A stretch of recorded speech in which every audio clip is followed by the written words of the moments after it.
Dictation will start in 5 seconds.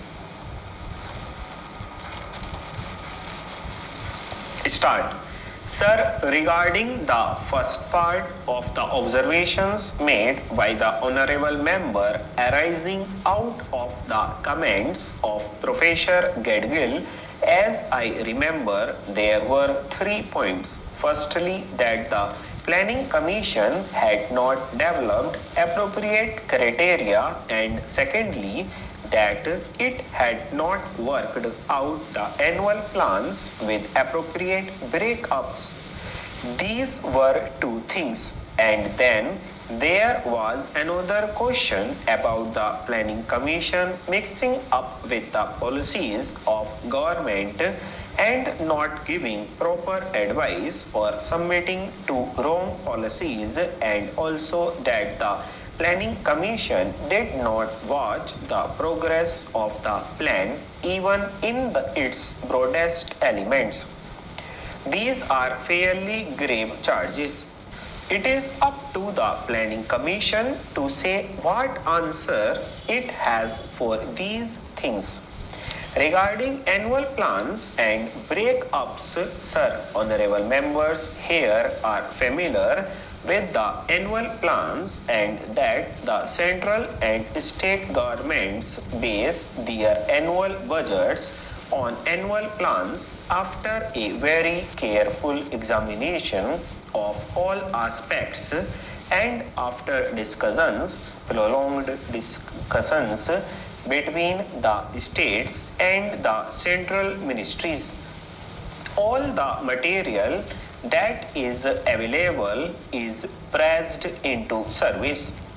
To that extent, Professor Gadgil's charge is not correct about criteria.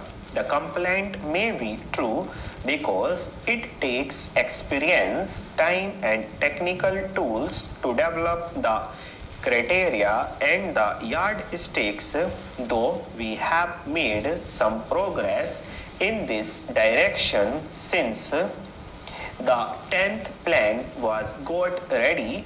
I do not think that we can be or should be satisfied with the progress that has been made.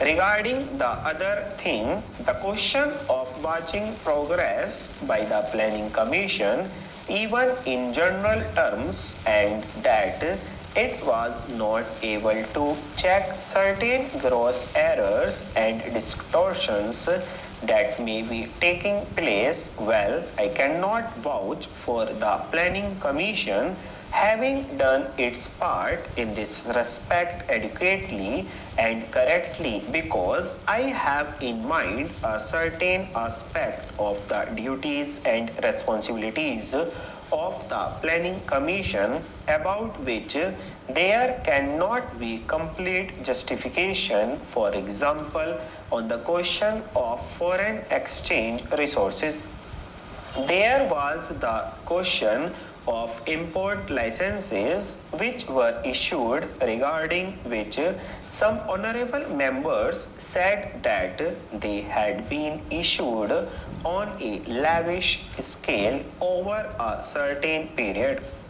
It is quite true, and a statement was laid on the table of this house about these licenses and an explanation was given. Even that explanation did not deny that somebody was responsible for it, full stop.